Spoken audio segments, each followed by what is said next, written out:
Hi friends, in our last video we have completed till importance of communication. In directing chapter we had done all the elements of directing. Now it's turn for forms of organizational communication. In this first come formal communication, second is informal communication. पहला formal communication, इसमें क्या होता है communication which flow systematic, जो communication एक systematic way में communicate होती है, जो एक स्केलर चेन ऑफ कम्युनिकेशन मतलब एक चेन को फुलफिल करती है, बहुत सिस्टमैटिक वे में होती है, उसे फॉर्मल कम्युनिकेशन कहते हैं.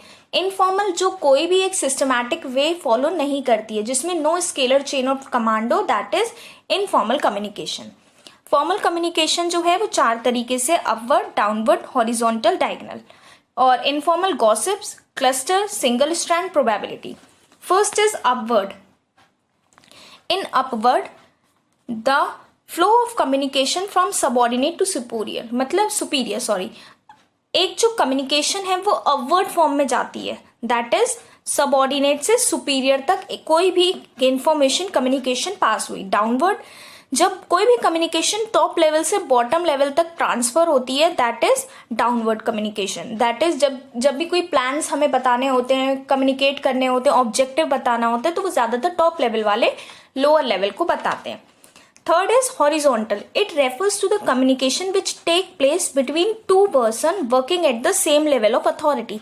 जब दो बंदे सेम अथॉरिटी हो वो कम्युनिकेट करते हैं, दैट इज हॉरिजॉन्टल. मतलब एक सेल्स डिपार्टमेंट का मैनेजर है, एक प्रोडक्शन डिपार्टमेंट का मैनेजर है, जब अलग डिपार्टमेंट के दोनों हेड एक दूसरे से बात करेंगे, that is horizontal. And in diagonal जब दोनों हेड के दोनों पोजीशंस भी अलग होंगी, सेम अथॉरिटीज नहीं होंगी, मगर बात एक ही ऑर्गेनाइजेशन में, अब दो डिपार्टमेंट है, सेल्स एंड प्रोडक्शन, एक का सीईओ बात कर रहा है, मतलब एक का मैनेजर बात कर रहा है, एक का सीईओ बात कर रहा है, that is not a having same authority. तो जब ये दोनों कम्युनिकेशन करते हैं, दैट इज डायगोनल कम्युनिकेशन. अब इसके बहुत सारे एडवांटेजेस होते हैं फॉर्मल कम्युनिकेशन के. कैसे? एक ऑर्डर फ्लो ऑफ कम्युनिकेशन होता है, जिसमें इंफॉर्मेशन जो होती है वो ईजिली पता चल जाती है, किसने कम्युनिकेट करी है, किसके द्वारा करी है और कहाँ तक जानी है. ये रिस्पॉन्सिबिलिटी फिक्स करने में होती है कि टॉप लेवल वालों ने करी है तो ये काम मिडिल और लोअर लेवल को करना है, ठीक है. लोअर वालों ने करी है तो मिडिल और टॉप वालों को करना है. इसकी वजह से वर्क परफॉर्मेंस देख लेते हैं हम एम्प्लॉयज की, कि टॉप कहना क्या चाहते हैं लोअर वाले से, लोअर क्या कहना चाहते हैं टॉप लेवल से. इसकी वजह से बहुत सारे डिसएडवांटेजेस भी हैं. डिसएडवांटेजेस मतलब जब हम एक scalar chain of communication fulfil करते हैं, उसको पूरा फॉलो करते हैं, उसकी वजह से डिसीजंस में बहुत डिले हो जाता है, बहुत ज़्यादा टाइम टेकिंग प्रोसेस हो जाता है.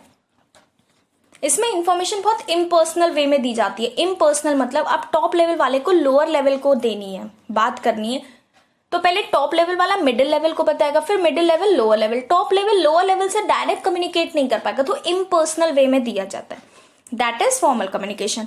अब इनफॉर्मल कम्युनिकेशन में like gossip, cluster, single strand ये आ गए. अब इनफॉर्मल कम्युनिकेशन क्या होती है? Communication which do not follow fix path scalar chain. Okay, इसके एडवांटेजेस क्या होते हैं? अब एक भी स्केलर चेन फॉलो नहीं करते, it is very speedy, it is very fast, flexible nature है, ठीक है. रूल्स एंड रेगुलेशन को हटाकर भी हम फ्लो ऑफ कम्युनिकेशन कर सकते हैं. बेटर ह्यूमन रिलेशन होता है, कोई भी किसी से बात कर लग सकता है ऑर्गेनाइजेशन में, तो बेटर ह्यूमन रिसोर्स रिलेशंस होते हैं. इमोशंस, सबऑर्डिनेट अपने इमोशन सुपीरियर्स को बता सकते हैं, सुपीरियर्स सबऑर्डिनेट को. इसके डिसएडवांटेजेस क्या है? अब जब सब एक दूसरे से बात कर सकते हो तो र्यूमर्स बहुत फैलते हैं, it creates rumour.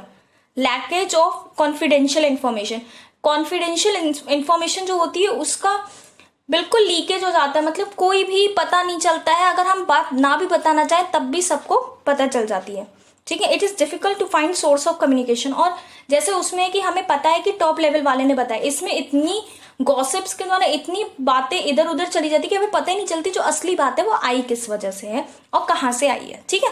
That is formal communication and informal communication. Now see the diagram of communication form. First we see formal communication. There are three types of communication in this diagram. Downwards top level से lower level तक जाती है, upward जो lower level से top level तक जाती है, horizontal same authority में मगर different departments में जाती है. And see now this informal network. First is chain.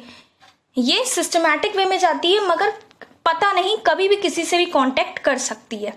Gossip एक ही बंदा जिससे वो इंटरेस्टेड है उससे बात वो करना चाहेगा। प्रोबेबिलिटी मैंने तुमसे कही, तुमने किसी और से कही, उसके क्या पता कोई और फ्रेंड्स हुए, तो दैट इज प्रोबेबिलिटी। कोई पता नहीं, जो मिल गया जिससे तुम्हारा इंटरेस्ट है तुमने उसे बता दी। क्लस्टर मैंने 3 लोगों को बताई, उन तीन में से एक बंदे ने किसी 4 को बताई। 4 में मतलब क्लस्टर्स की फॉर्म में बताई। जब हम एक क्लास में बैठ के, क्लासरूम में बैठ के, कॉलेज में बैठ के जब भी कोई बातें करते हैं, जब कोई गॉसिप करते हैं, that is cluster. Okay, these are the diagrams of formal communication and informal communication. Now comes barrier to effective communication. There are majorly 4 types of barriers. First is semantic barrier, psychological barrier, organization barrier and physical barrier. सबसे पहले है semantic barrier. Barriers क्या होते हैं? जब हम किसी से बात करते हैं तो बीच में जितनी भी रुकावटें आती हैं जिसकी वजह से हमारी कम्युनिकेशन कंप्लीट नहीं हो पाती है, हमें लगता है कि हाँ जो हमने बोला, रिसीवर ने बोला, वो सेंडर ने बोला वो रिसीवर तक नहीं पहुंच पाया, that are all barriers to communication. First is semantic barrier. Semantic barrier जो होते हैं वो रिलेट करते हैं मैसेजेस से, कंटेंट से, ठीक है, semantic. First is badly expressed message. कोई भी है, sometimes due to lack of vocabulary manager में यूज रॉन्ग वर्ड्स। अब कोई मैनेजर है, उसे अपने सबऑर्डिनेट्स को एक मैसेज कन्वे करना है, मगर उसकी इंग्लिश इतनी अच्छी नहीं है तो वो बोलना कुछ और चाह रहा है और वो बोल कुछ और रहा है। उसने नोटिस पे एक वर्ड की जगह गलत, एक्सपेक्टेशंस की जगह उसने एक्सेप्टेड लिख दिया। ओके, इसमें तो बहुत ही कंफ्यूजन होता है। इसकी वजह से बैडली एक्सप्रेस मैसेज, वो बोलना कुछ और चाह रहा है और कन्वे कुछ और हो गया। सिंबॉलिक लैंग्वेज, कभी कभी सिंबल्स, हम जैसे कम्युनिकेशन का COMMUC खत्म, कुछ लोग COM लिखते हैं, that is also red by company. तो हमारे सिंबल्स यूज करने हमें अलग लग रहे हैं और जो सबऑर्डिनेट्स हैं उनको कुछ और लग सकते हैं, that is symbolic language. Faulty translations, sometimes the worker may not understand the message due to wrong translation. There may be transfer of wrong message. अब कोई आया मैनेजर, उसने जो मैसेज उसे देना है उसने बहुत गलत तरीके से बताया, मतलब जो भी लिखा हुआ कुछ और है और वो उसे ट्रांसलेट गलत वे में कर रहा है, तो सबऑर्डिनेट्स को समझ ही नहीं आएगा, कंफ्यूजन पैदा हो जाएगी कि जो लिखा हुआ है वो माने, जो या सुपीरियर कह रहा है वो माने। नेक्स्ट इज टेक्निकल जागरण। इसमें टेक्निकल मतलब टेक्निकल वर्ड्स यूज करे जा रहे हैं। कभी कभी सुपीरियर जो होते हैं उनके पास तो वास्ट नॉलेज है, अब सबऑर्डिनेट है, उसको इतने टेक्निकल वर्ड्स नहीं आते, जो वर्क फोर्स है वो इतने वर्ड्स यूज नहीं करती है, तो कभी कभी वो इतने टेक्निकल वर्ड्स यूज कर लेते हैं कि सबऑर्डिनेट्स को पता ही नहीं चलता है कि किस बारे में बात कर रहे हैं, तो वो भी एक तरीके का कम्युनिकेशन बैरियर है। Next is unclarified assumptions. वो पहले ही ऐसे अजम्पशंस प्रोवाइड कर लेते हैं जो क्लैरिफाई नहीं होते, मिस इंटरप्रेट हो जाते हैं, जो समझ ही नहीं पाते हैं, जो सबऑर्डिनेट्स होते हैं वो समझ ही नहीं पाते हैं कि ये कहना क्या चाहते हैं, अजम्पशंस क्या हैं इनके, अनक्लियर्ड रहते हैं जिससे कंफ्यूजन हो जाती है। बॉडी लैंग्वेज, अब कुछ है जैसे वो पीछे 2 मशीन्स रखी हैं, ठीक है, वो हाथ किसी और पर दे रहे हैं और बात किसी और की कर रहे हैं, तो उनकी बॉडी लैंग्वेज जो है और जो वो जिस चीज़ के बारे में बता रहे हैं वो दोनों रिलेट नहीं कर रही हैं, तो कभी कभी वो जो बोल रहे हैं और उनका जो बॉडी लैंग्वेज है वो दोनों इतने कॉम्प्लिकेटेड हो जाते हैं एक साथ समझने की, सबऑर्डिनेट्स को प्रॉब्लम हो जाती है समझने में। These all are related to semantic barriers, ठीक है। Now is psychological barrier. First is emotions. ये हमारी साइकोलॉजी से रिलेट करते हैं। इमोशंस, जब हम ज़्यादा खुश होते हैं, अब आप क्लास में बैठे हैं, आप बहुत ज़्यादा खुश हैं, आप तब भी टीचर की नहीं सुनेंगे, आप सबसे ज़्यादा दुखी हैं, आप तब भी टीचर्स की नहीं सुनेंगे, आप बहुत एक्साइटेड हैं नेक्स्ट सब्जेक्ट के लिए, आप तब भी नहीं सुनेंगे, आप बहुत ज़्यादा कि ये पीरियड कब खत्म होगा तब भी नहीं सुनेंगे। मतलब ये आपके इमोशन से रिलेट करता है। आपका जैसा भी इमोशन होगा, अगर आप बहुत ज़्यादा इमोशनली है उस टाइम आपको बहुत ज़्यादा, अगर आप लव में होंगे क्लास में, आपको प्यार हुआ है तो नहीं सुनेंगे, अगर आपको किसी पर गुस्सा आ रहा है आप तब नहीं सुनेंगे। That is all about emotions. Lack of trust and confidence. अब क्लास में ही ले लीजिए, एक टीचर आया, आपको लगा इसे तो कुछ आता ही नहीं है, आप उसकी खुद नहीं सुनेंगे, आपका ट्रस्ट उस पर कम है, लैक ऑफ ट्रस्ट और कॉन्फिडेंस है। ऐसी कंपनी में कोई मैनेजर आया, सबऑर्डिनेट, अरे ये तो ऐसे ही बोल के चला जाता है, इसे कुछ नहीं आता, तो जब लैक ऑफ ट्रस्ट और कॉन्फिडेंस कम होगा तो सबऑर्डिनेट से कोई भी रिसीवर सेंडर की सुनेगा ही नहीं।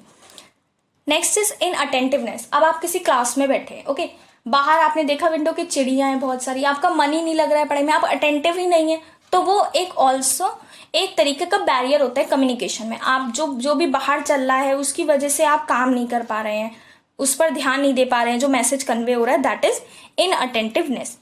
Next is premature evaluation. इसमें क्या होता है, प्री मैच्योर इवेल्युएशन मतलब पहले से ही, प्री मैच्योर मतलब पहले से ही आपने इवेल्युएट कर लिया। कम्युनिकेशन प्रोवाइड होने से पहले ही आपने कहा कि ये जो बोलेगा वो गलत ही बोलेगा। कोई बहुत बड़ा प्रोफेसर आया आपके कॉलेज में, आपने उसकी बात सुनने से पहले ही, अरे सब ऐसे ही आते हैं, ऐसे ही बोल के चले जाते हैं, तो आपने पहले ही अपना जजमेंट सुना दिया उसकी बात सुनने से पहले। अब जब आपने पहले ही जजमेंट सुना दिया, आपने खुद तो बोला 3-4 लोगों को और बोला कि ये आएगा ऐसे ही चला जाएगा, तो that is premature evaluation. Poor retention means poor retention of communication also act as a barrier. Study shows that employee retain about 50% of the information communicated to them. The rest is lost. मतलब poor retention मतलब उन्हें जितनी information दी जाती है उनमें से सिर्फ वो 50% याद रख पाते हैं, 50% वो भूल जाते हैं। Status consciousness, अब इसमें क्या है, स्टेटस कॉन्शियसनेस ज्यादातर, अब देखिए क्लास में हर जगह होती है स्टेटस कॉन्शियसनेस, जो एक बैरियर है। कैसे, अब आप क्लास में एक बहुत स्ट्रिक्ट टीचर है, आप उससे क्वेश्चंस पॉइंट करने में ज्यादा टफ लगेगा आपको कि यार मैंने इससे पूछा तो ये डांटेगा तो नहीं। ऐसे ही इन द ऑर्गेनाइजेशन जब एम्प्लॉयज एम्प्लॉयर से कुछ पूछते हैं तो उन्हें लगता है कहीं ये मुझे डांट ना दे या मेरी सबके सामने बेइज्जती ना कर दे। स्टेटस, एक जो रिलेशन है सुपीरियर सबऑर्डिनेट में, वो मेंटेन करना, दैट इज स्टेटस कॉन्शियसनेस। इसमें और भी चीजें आती है लाइक क्लोज माइंड। अगर किसी बंदे का माइंड ही क्लोज है, क्लोज माइंड बोले तो बंद नहीं, मतलब वो सुनना ही नहीं चाहता, उसकी खुद की कि नहीं ये जो बोलेगा बकेगा चले जाएगा, दैट इज क्लोज माइंड। कि उसने पहले ही अपने माइंड को क्लोज कर लिया है कि नहीं ये जो बोल रहा है सामने वाला बंदा ये सब हमारे यूजलेस है, that is close mind. Now next is organisation barrier. एक ऑर्गेनाइजेशन में जितनी भी बैरियर्स आते हैं, जो जो प्रॉब्लम्स आती हैं, that is organisation barrier. First is organisation policy. अब ऑर्गेनाइजेशन की जितनी भी पॉलिसीज है, ऑर्गेनाइजेशन ने एक पॉलिसी बना दी कि सुपीरियर और सबऑर्डिनेट डायरेक्ट बात नहीं करेंगे, एक मिडिल लेवल वाला काम बात करेगा। तो जो लोअर लेवल वाले हैं वो कैसे बात करेंगे टॉप लेवल से, एक उन्हें डर लगा रहेगा हमेशा कि हम इनसे डायरेक्टली तो बात कर ही नहीं सकते, दैट इज अ बैरियर। फिर रूल्स एंड रेगुलेशन, कहीं कहीं के रूल्स एंड रेगुलेशन इतने रिजिड होते हैं, इतने स्ट्रांग होते हैं, स्ट्रिक्ट होते हैं कि वो कहेंगे हम इनसे क्या बात करें। अगर वो चाहेंगे भी ना कि सबऑर्डिनेट चाहे कि हमें इस बारे में बात करनी चाहिए तो वो कर ही नहीं सकते, क्योंकि रूल्स एंड रेगुलेशन इतने स्ट्रिक्ट है वहां के, ठीक है, जिसकी वजह से मैसेज डिले होता रहता है, एम्प्लॉयज में करेज नहीं होता, डिस्करेजमेंट होता रहता है, तो वो अपनी क्रिएटिव और इनोवेटिव आइडियाज प्रोवाइड ही नहीं करते हैं। नेक्स्ट इज स्टेटस डिफरेंस, वही आ गया, सुपीरियर और सबऑर्डिनेट के बीच में एक डिफरेंस आ जाता है, किसका, स्टेटस का। कॉम्प्लेक्स ऑर्गेनाइजेशन, एक ऑर्गेनाइजेशन है बहुत, उसमें समझ ही नहीं आ रहा है किस तरीके से बात करें, फॉर्मल ऑर्गेनाइजेशन करे, फॉर्मल कम्युनिकेशन करे, इनफॉर्मल कम्युनिकेशन करे।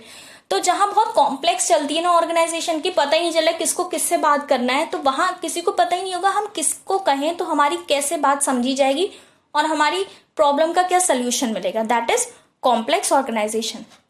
Next is physical barrier. अब बहुत सारे फिजिकल बैरियर्स भी होते हैं, लाइक अब आपके सामने एक मैनेजर आया, आपको स्पीच दे रहा है, किसी भी टॉपिक के बारे में आपको समझा रहा है, नॉइज, बाहर ही कहीं कहीं घंटी बज रही है, कोई हैमरिंग कर रहा है किसी चीज में, कहीं से भी कोई भी नॉइज आ रही है जिसकी वजह से आपको डिफिकल्टी हो रही है समझने में, तो वो भी एक बैरियर हुआ। Okay, next is improper timing. अब इसका एक सबसे अच्छा एग्जाम्पल है, आप एक क्लास में पढ़ रहे हैं, ओके, आपकी छुट्टी होने वाली है, लास्ट पीरियड चल रहा है और टीचर फिर भी आपको पढ़ाया जा रहा है 5 मिनट, तो वो 2 बजे छुट्टी होती है, वो 2:05 तक पढ़ा रहा है, तो जो 2 बजे से 2:05 का पीरियड है ना, जो टाइम है, उसमें आप इतनी अच्छी तरीके से नहीं पढ़ पाएंगे। क्यों? क्योंकि वो टाइमिंग गलत है, आपको सिर्फ 2 बजे तक का है, आपको पता है 2 बजे के बाद आपको छुट्टी हो जाएगी, तो इम्प्रॉपर टाइमिंग हो गई। अब रात में आप सो रहे हैं, 2 बजे करीब किसी की कॉल आई, तो आप उसकी कॉल पे इतने अच्छे से बात नहीं कर पाएंगे क्योंकि आप नींद में होंगे, that is improper timing. Next is distance. अब कोई डिस्टेंस, आपके बीच में बहुत डिस्टेंस है, बहुत दूर खड़ा बंदा आपसे कुछ कह रहा है, तो वो आपको डिफिकल्टी होगी सुनने में, क्योंकि बहुत सारे बैरियर्स होंगे बीच में, नॉइज भी होगी, बहुत सारी चीजें होंगी जो आपको डिफिकल्टी प्रो करेंगी। Overloaded information. अब ओवरलोडेड इन्फॉर्मेशन मतलब आपके पास इतनी क्षमता नहीं है कि आप इतनी देर में इतना सुन पाए। 15 मिनट आपसे मैनेजर ने कहा कि हम आपको 15 मिनट आपको पढ़ाएंगे, हम आपको इस टॉपिक के बारे में बताएंगे, 15 मिनट में वो बंदा कंटिन्यूसली बोला जा रहा है, आपसे कुछ ना फीडबैक ले रहा है, ना आपसे पूछ रहा है कि आपको कोई प्रॉब्लम आ रही है, नहीं, सिर्फ इन्फॉर्मेशन प्रोवाइड करा जा रहा है, तो आपकी इन्फॉर्मेशन ओवरलोडेड हो गई। That is also a barrier. तो these are the 4 types of barrier to effective communication. Now comes improving communication effectiveness. अब हम जो हमारी कम्युनिकेशन है उसको और इफेक्टिव कैसे कर सकते हैं, कैसे हम अपनी कम्युनिकेशन को इम्प्रूव कर सकते हैं। तो first is clarify idea before communication. जो भी आप कम्युनिकेट करने वाले हैं उससे पहले आप अपने आइडिया को क्लैरिफाई बता दें, क्लियरली बता दें कि मैं आज इस टॉपिक पर बात करूँगा। ठीक है, आप टॉपिक आपने कुछ और बताया, आप भटकते भटकते कहीं और चले गए, नहीं, आप पहले टॉपिक बताइए कि मैं आज इस टॉपिक पर बात करूंगा, फिर आप उसके बारे में मैसेज कन्वे करिए। Proper feedback. अब ओवरलोडेड इन्फॉर्मेशन नहीं हो जानी चाहिए कि आप बस मैं बोलता रहूँ तुम सुनते रहो, नहीं। प्रॉपर इन्फॉर्मेशन तब होती है जब आप कम्युनिकेशन तब होती है जब आप उससे पूछे भी, आप फीडबैक भी लें। Communication is incomplete without feedback. जब तक आपको फीडबैक नहीं मिलेगा आप नहीं जान सकते कि वो जो सामने बैठा बंदा है वो आपकी सुन रहा है या नहीं। Next is open mind. जितने भी आपके सामने बैठे हुए हैं आप ये देखिए वो आपकी बात सुन रहे हैं, ओपन माइंडेड हैं, सुनने के इच्छुक हैं। Follow up communication, that is आप कम्युनिकेशन इतनी अच्छे से फॉलो करिए, मतलब जो जो आपको पॉइंट्स क्लियरली बताने उसको फॉलो करते हो एक सिस्टमैटिक वे में कम्युनिकेट करिए। ठीक है। Next is use of proper language, tone etcetera. आप जब बोल रहे हैं तो आपकी लैंग्वेज बहुत प्रॉपर होनी चाहिए जिससे कि हर एक बंदे बैठे को समझ आए। आपकी टोन ज़्यादा गुस्से में भी नहीं होनी चाहिए और ज़्यादा डल भी नहीं होनी चाहिए कि जो आपके सामने बैठा बंदा है उसको समझ आए। ओके। गुड लिसनर, जो अच्छा आप ये नहीं कि जो सामने बैठे हैं वो ही गुड लिसनर होने चाहिए, आप भी एक गुड लिसनर होने चाहिए कि जितने भी सामने जो भी बैठे हैं अगर उनमें से किसी ने भी आपसे प्रॉब्लम पूछ ली तो आप केपेबल हो उसकी बात सुनने में और उसका आंसर देने में। Next is completeness of message. आप जो भी इंफॉर्मेशन प्रोवाइड करें आप पूरी प्रोवाइड करें। ये तो सुना है आपने, half information is very dangerous. तो आप जितना भी जिस मैटर में भी बताएं उन्हें पूरा बताएं जिससे कि आगे जाकर कोई भी उन्हें प्रॉब्लम ना आए। Communication for future as well as for present. आप जो भी उन्हें कम्युनिकेशन प्रोवाइड करें ना वो फ्यूचर के बारे में दें और प्रेजेंट के बारे में दें कि अभी क्या है और आगे जाकर क्या होगा। ठीक है, आप तीनों को एक मेंटेन करके रखें कि हमारा वर्किंग एक्सपीरियंस ये था, आज हम ये हैं और आगे जाकर हम ये होंगे। इसी से हमारी कम्युनिकेशन बहुत इफेक्टिव होती है। 7 मतलब बहुत सारे सीज होते हैं, C that is completeness, clearness, concreteness. Concreteness मतलब आप अपनी बात पर सॉलिड रहो कि ये ही कह रहा हूँ, ये ही होनी चाहिए। कंसाइजनेस, आप अपनी बात को कंसाइज वे में करें। तो कुछ सीज होते हैं जो एक इफेक्टिव कम्युनिकेशन को इम्प्रूव करने में करते हैं। Completeness, concreteness, conciseness. Okay, by this we had completed our communication also. Now we had completed our whole directing. Revise this much, और अगर आपको कोई प्रॉब्लम्स हो तो आप मुझसे पूछ सकते हैं। Okay, thank you. In our last video we will read another chapter. Thank you.